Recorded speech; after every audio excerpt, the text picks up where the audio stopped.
जो समस्या हमारे प्रदेश के नागरिकों को की है, उनका उनका भी सॉल्यूशन आप ढूंढ ढूंढ लिया करें। क्योंकि अगर छोटी हमारे जो बिलासपुर, मंडी, कांगड़ा, हमीरपुर, ऊना वगैरह में हम देखते हैं कि लोगों के पास बहुत ज़्यादा लैंड होल्डिंग नहीं है। कम लैंड होल्डिंग में ही वो गुजारा करते हैं अपना कृषि के माध्यम से। तो वहाँ पर पूरी व्यवस्था उनके लिए नहीं है, ये जंगली पशुओं से या फिर सुअरों से या बंदरों से या फिर आवारा पशुओं से। और इसके साथ जो सिंचाई, जहाँ लोगों को सिंचाई की ज़रूरत है, कि कुछ लोगों को इसलिए छोड़ना पड़ रहा है किसानी, कि जी हमारे पास सिंचाई की पर्याप्त व्यवस्था नहीं है, पीने के पानी की दिक्कतें हैं, कहाँ हम सिंचाई के लिए यूज़ कर सकते हैं। तो ऐसी जगह में सिंचाई की जो है प्रोविज़न लाए जाएँ, और बड़े बड़े कानून बनाने के बजाय आप छोटी छोटी चीज़ों पर अगर आप फोकस करोगे, तो कहीं ना कहीं ये दिक्कतें दूर होगी और किसान और बागवान भाई अपने आप को सुरक्षित महसूस करेगा। और जहाँ तक बात रही सब्जी उत्पादकों की, उत्पादकों का भी यही मानना है कि जब हम बीमा करवाते हैं अपनी फसल का, क्योंकि उनको पता है कोई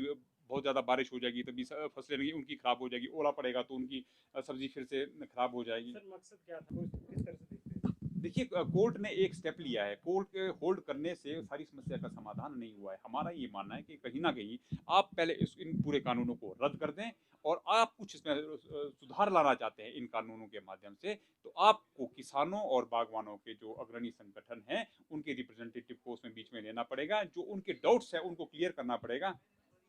उसके बाद आप कानून बनाएं, ना कि आप इस तरह से लोगों को अविश्वास करके ऑर्डिनेंस के माध्यम से कानून बनाएं, अध्यादेश के माध्यम से कानून बनाएं, जिसमें किसानों और बागवानों को शक हो कि आप जो है किसानों और बागवानों के साथ खड़े नहीं है, बल्कि आप अदानी और अंबानी के साथ खड़े हैं। ये हमारा मकसद था। मैं चाहता हूँ, जैसा कि आप सबको मालूम है, राजीव गांधी पंचायती राज संगठन ने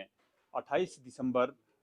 2020 को एक पद यात्रा शुरू की थी ऐतिहासिक रिज मैदान शिमला से, जो कि 315 किलोमीटर की यात्रा पूरी होने के बाद 12 दिन के बाद धर्मशाला में संपन्न हुई। और इस बीच में हमने 5 जिले और सारा विधानसभा क्षेत्र को कवर किया, और छोटी छोटी नुक्कड़ सभाओं के माध्यम से कोशिश की कि जो हमारे किसान और बागवान भाई हैं देश के,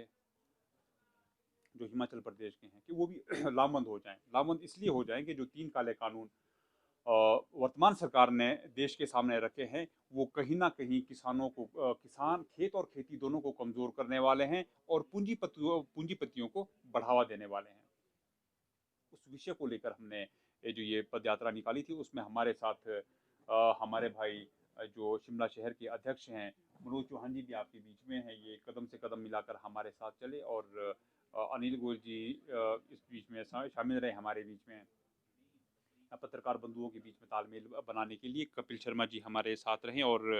जिसे जिला कांगड़ा, और भी बहुत से लोग थे जो जिला कांगड़ा का, जो सुमित खन्ना जी हैं, हीरापाल जी बिलासपुर में, ये लोग इन्होंने अपने अपने ज़िलों में कोशिश की कि इन पद यात्राओं को जो है सक्सेस कराया जाए। अरुणा अचल कौल जी ने इस बीच में पत्रकारों बंधुओं के साथ जो हमारा एक तालमेल था कि हमारी जो कवरेज होती रही, उसके लिए इन्होंने अपना पूरा योगदान दिया। और इस बीच में मैं थोड़ा सा आपके साथ ये एक्सपीरियंस शेयर करना चाहूँगा कि लोगों में लोगों में जाने के बाद ये महसूस ज़रूर हुआ कि कहीं ना कहीं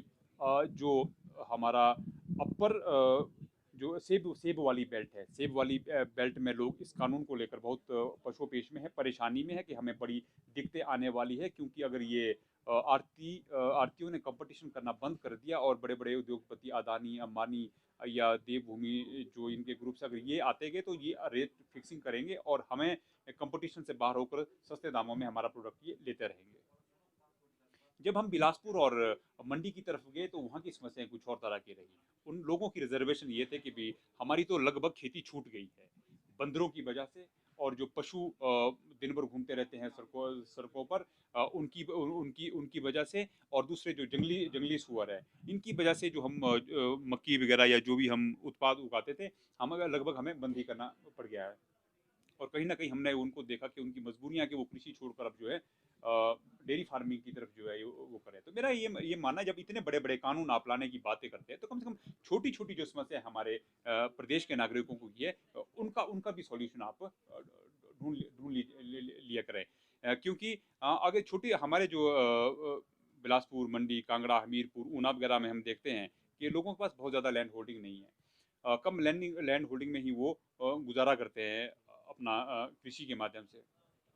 तो वहाँ पर पूरी व्यवस्था उनके लिए नहीं है ये जंगली पशुओं से या फिर सूअरों से या बंदरों से या फिर आवारा पशुओं से। और इसके साथ जो सिंचाई, जहाँ लोगों को सिंचाई की ज़रूरत है, कि कुछ लोगों को इसलिए छोड़ना पड़ रहा है किसानी कि जी हमारे पास सिंचाई की पर्याप्त व्यवस्था नहीं है, पीने के पानी की दिक्कतें हैं, कहाँ हम सिंचाई के लिए यूज़ कर सकते हैं।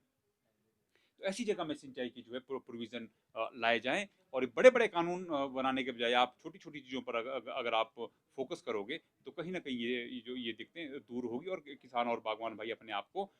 सुरक्षित महसूस करेगा। और जहाँ तक बात रही सब्जी उत्पादकों की, उत्पादकों का भी यही मानना है कि जब हम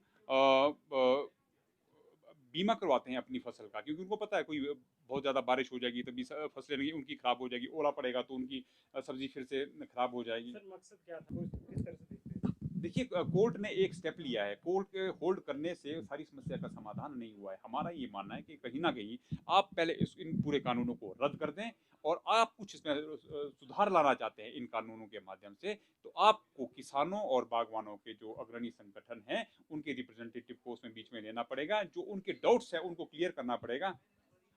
उसके बाद आप कानून बनाएं। ना कि आप इस तरह से लोगों को अविश्वास करके ऑर्डिनेंस के माध्यम से कानून बनाएं, अध्यादेश के माध्यम से कानून बनाएं, जिसमें किसानों और बागवानों को शक हो कि आप जो है किसानों और बागवानों के साथ खड़े नहीं है, बल्कि आप अदानी और अंबानी के साथ खड़े हैं। ये हमारा मकसद